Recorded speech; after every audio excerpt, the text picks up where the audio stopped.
Hello everyone, my self Ankit Kumar और आज हम इस प्रेजेंटेशन में देखने वाले हैं आईसी फैब्रिकेशन का एक प्रोसेस जिसका नाम है डिफिजन ऑफ इम्प्योरिटीज, जिसके अंतर्गत हम बहुत सारे टॉपिक्स को देखेंगे जैसे कि introduction to diffusion in IC fabrication, mechanism of impurity diffusion, diffusion process steps, some law of diffusion and its application in IC fabrication. So we start from introduction to diffusion in IC fabrication. First we need to understand what is diffusion and its purpose and its importance. What is diffusion? Diffusion एक ऐसा process है जिसमें हम impurity atom को silicon wafer पे डालते हैं और जिसमें जो हमारा एटम होता है या डोपेंट वो मूव करता है higher concentration to lower concentration और इसका पर्पस है to modify electric properties of silicon creating region with different conductivity types like p type and n type essential for performing semiconductor device like transistor and diode. हम इससे P type और N type बनाए जा सकते हैं जो कि transistor और डायोड बनाने में सहायक होते हैं और इसका इम्पोर्टेंस है enable the formation of PN junction which are the fundamental building block of electronics devices. इससे हम पीएन जंक्शन बनता है जो कि most of the electronic devices का बेस होता है। मैकेनिज्म ऑफ इम्प्योरिटी डिफ्यूजन, इसके दो मैकेनिज्म होते हैं। First one is substitutional diffusion and second one is interstitial diffusion. Substitutional diffusion क्या होता है? Impurity atom replace silicon atom in the crystal. इसमें जो हमारा इम्प्योरिटी एटम होता है वो सिलिकॉन को रिप्लेस करता है इन क्रिस्टल लैटिस और इसमें हम डोपेंट में यूज कर सकते हैं बोरॉन पी टाइप में और phosphorus and arsenic N type में। require high temperature to overcome energy barrier and facilitate atomic movement। और ये जो प्रोसेस होता है उसको हम हाई टेम्परेचर पे परफॉर्म करते हैं। और जो हमारा नेक्स्ट मैकेनिज्म है वो इंटरस्टिशियल डिफ्यूजन है जिसमें impurity atom occupy interstitial site between silicon and atoms.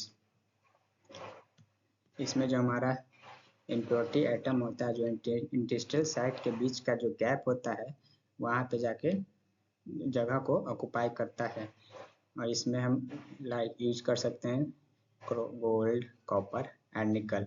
In result जो हमारा इसका कैरेक्टरिस्टिक होता है एज कम्पेयर टू सब्स्टिट्यूशनल डिफ्यूजन वो काफ़ी डिफरेंट होता है। इस फिगर में हम लोग देख सकते हैं ये हमारा किसी सिलिकॉन का लैटिस है। ये जो हमारा इम्प्योरिटीज आइटम है वो सिलिकॉन को रिप्लेस कर रहा है इन सब्स्टिट्यूशनल डिफ्यूजन जो कि हम पहले देख के बता रहे थे। और ये हमारा इंटरस्टिशियल डिफ्यूजन, इसमें जो हमारा सिलिकॉन के बीच का जो इंटरस्टिशियल साइट है वहाँ पे इम्प्योरिटीज ऑक्यूपाई कर रहा है जगह को। डिफ्यूजन प्रोसेस, इसका दो प्रोसेस होता है। First is pre diffusion and second is drive-in diffusion. In pre-diffusion process, high concentration of dopant atom is introduced onto the paper। इसमें जो high concentration dopant atom होता है उसको हम वेफर सरफेस पे डालते हैं achieved by exposing the wafer to dopant vapor at elevated temperature। और वेफर को डोपेंट गैस से एक्सपोज किया जाता है एट हाई टेम्परेचर जिसके कारण हमारा लेयर जो होता है वो हैवली ड्रॉप हो जाता है।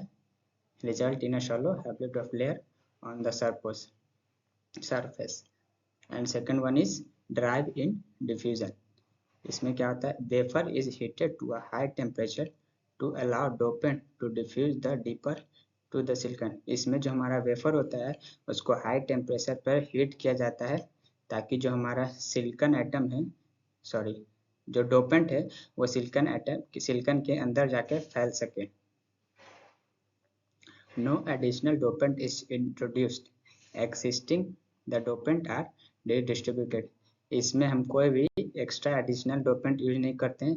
जो हमारा वेफर से पहले मौजूद होता है वही सिलिकॉन के अंदर फैलता है। अब हम law fix law of diffusion. They state that rate of diffusion is directly proportional to both surface and area and concentration difference and is inversely proportional to the thickness of the और ये law कहता है कि जो rate of diffusion होता है वो directly proportional होता है surface area and concentration difference के और इन्वर्सली प्रोपोर्शनल होता है थिकनेस ऑफ मेम्ब्रेन के। इसके ये दो लॉ को रिप्रेजेंट करता है, first law and second law. First law बताता है describe the flux of particle due to concentration gradient और इसका फार्मूला होता है J is inversely proportional to d by dx where J is diffusional flux, D is diffusivity, phi is concentration and x is position. Now we move to next slide and study the second law. Second law describe the change in concentration over time. इसका formula होता है d phi by dt equal to d upon d square by phi upon dx square where d equal to diffusivity, t time, x position and phi concentration. And its application in IC fabrication, formation of p-n junction. इसका diffusion process का जो application है वो PN junction बनाने में होता है, जो कि बहुत सारे सेमीकंडक्टर ट्रांजिस्टर डायोड और ट्रांजिस्टर बनाने में मदद होता है सेमीकंडक्टर डिवाइसेस में। Source drain region in MOSFET define the conductivity region in the material in the metal oxide semiconductor field effect transistor. इससे मॉसफेट का वो हिस्सा बनता है जहाँ करंट एग्जिट और एंटर करता है and resistor and capacitor. Diffusion is used to create resistive and capacitive element within integrated circuit. Diffusion का उपयोग करके इन कंपोनेंट को आईसी के अंदर किया जाता है। And last slide is limitation. High precision, less control over dopant placements compared to ion plantation. High temperature may affect the other material or vapor on the wafer. Not suitable for shallow junction. Limited ability to create very shallow doping profile. Thank you.